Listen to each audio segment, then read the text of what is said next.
लेकिन उद्धव ठाकरे जो है वो बौखलाहट में आ गए।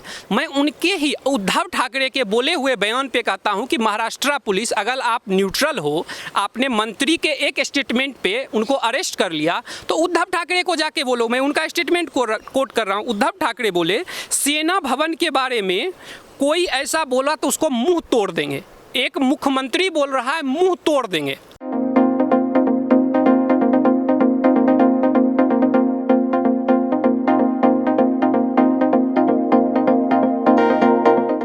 क्या हुआ? कोई एक्शन हुआ? उद्धव ठाकरे पे एक्शन नहीं हुआ। उनका योगी जी जैसे विरक्त आदमी के लिए क्या बोले, ये उद्धव ठाकरे का स्टेटमेंट मैं कोट कर रहा हूँ, ये योगी है या ढोंगी है, चप्पल से मारूंगा। यानी उत्तर प्रदेश के मुख्यमंत्री को बोला चप्पल से मारूंगा।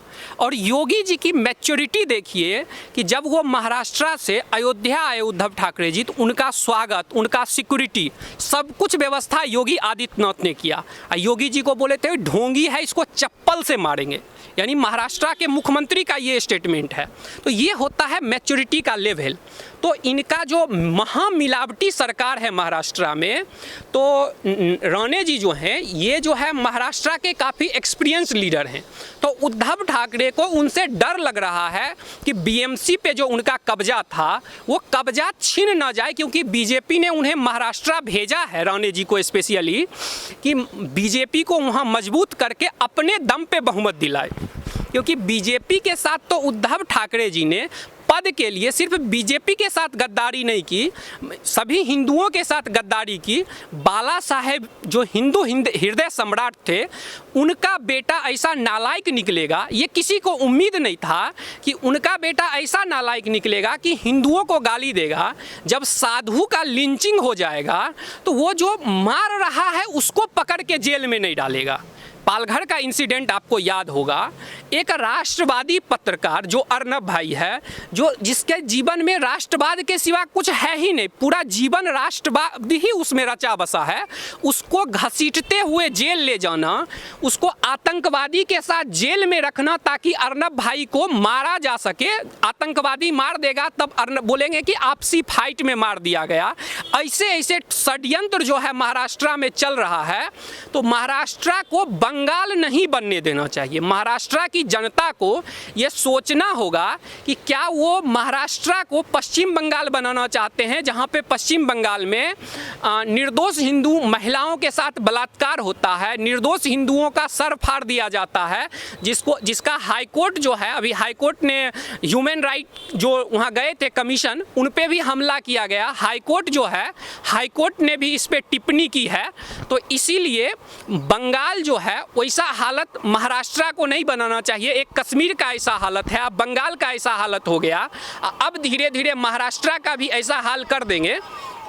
तो इसीलिए जो है महाराष्ट्र की जनता से अनुरोध है कि ये जो उद्धव ठाकरे जी हैं, इनको जो है जनता जवाब दे।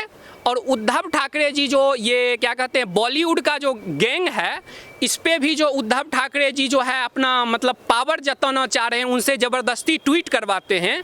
यानी बॉलीवुड के गैंग को भी उद्धव ठाकरे जी डरा के बेस्ट सीएम ट्वीट करवाते हैं। यानी ऋतिक रोशन जैसे जैसे बड़े स्टार जो हैं, उनको जो है अपने पीए के थ्रू फ़ोन करवा के बोलते हैं कि कोरोना के टाइम में लोग मर रहे हैं, फिर भी हमें बेस्ट सीएम बनाओ। तो ये महाराष्ट्र को बनाना रिपब्लिक बना दिए हैं।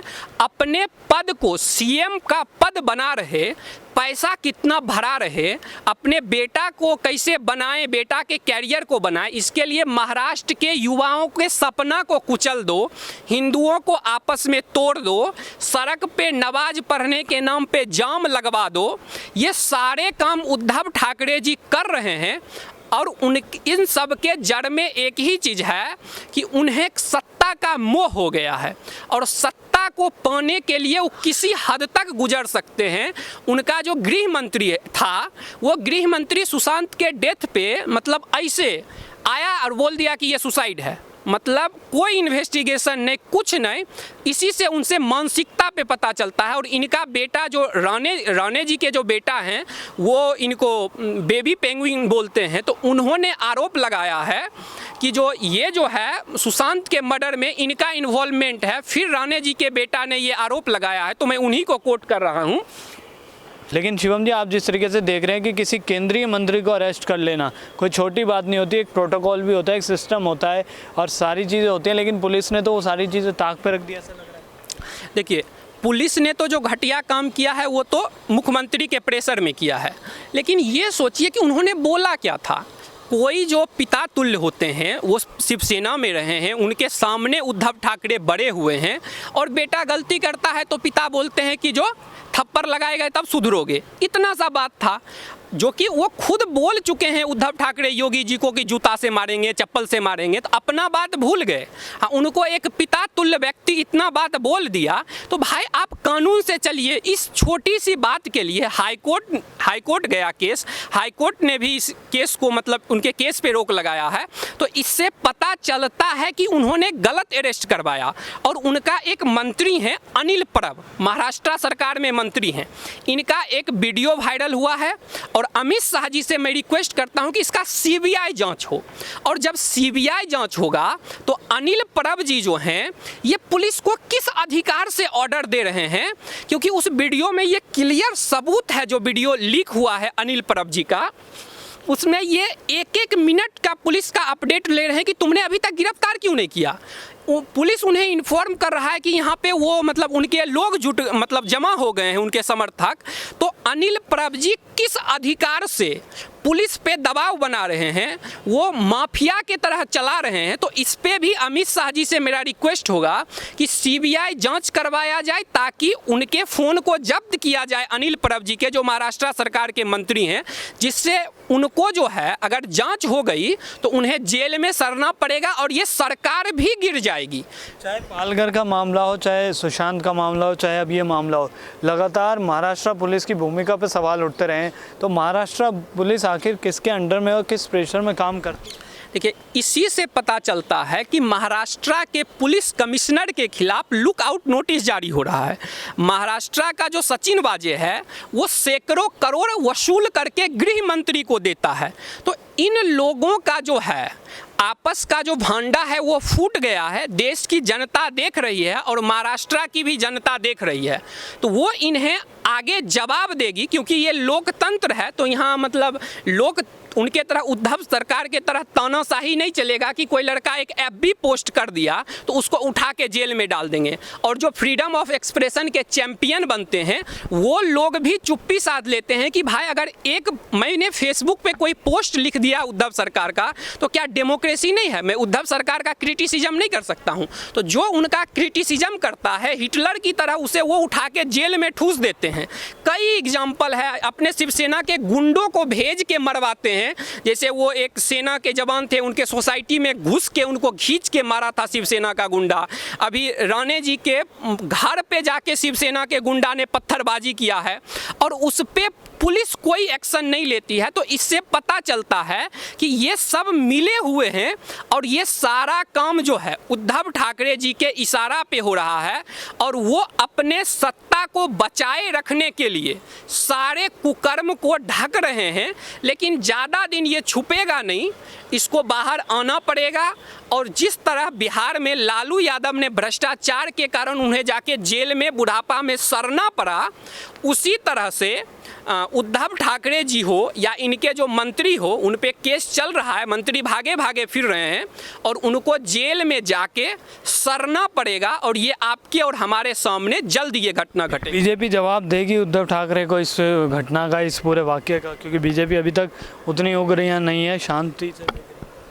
देवेंद्र फडणवीस जी जो कि महाराष्ट्र के पूर्व सीएम हैं, उन्होंने बोला है कि हम संविधान को मानते हैं इसीलिए हम शांत बैठे हैं, नहीं तो हम भी जवाब देना जानते हैं। अगर बीजेपी ऑफिस पे हमला करोगे तो उसका करारा जवाब दिया जाएगा। ये जो है देवेंद्र फडणवीस जैसे जो कि काफ़ी शांत आदमी माने जाते हैं, उन्होंने आके ऐसा स्टेटमेंट दिया कि अगर बीजेपी ऑफिस में तुम तोड़फोड़ करोगे और हमारे नेता पे हमला करोगे पुलिस प्रोटेक्शन में तो हम भी करारा जवाब इसका देंगे। तो मुझे लगता है कि देवेंद्र फडणवीस जी के बयान को सीरियसली लेना चाहिए उद्धव जी को, नहीं तो देवेंद्र फडणवीस जी भी इसका इलाज जानते हैं और वो इसका इलाज करेंगे, वो सक्षम है।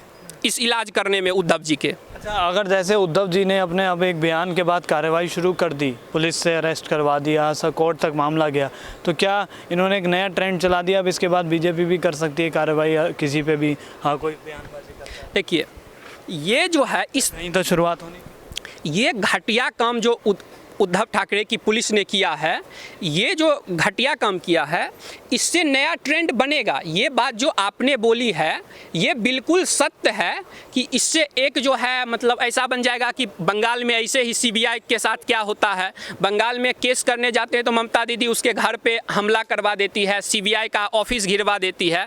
तो इस तरह का अनकॉन्स्टिट्यूशनल काम जो है ये जो है बंगाल में हो रहा था, महाराष्ट्र में होना शुरू हो गया है। तो महाराष्ट्र जो है उसे बंगाल नहीं बनने देना चाहिए, यही मेरी महाराष्ट्र की जनता से अपील रहेगी।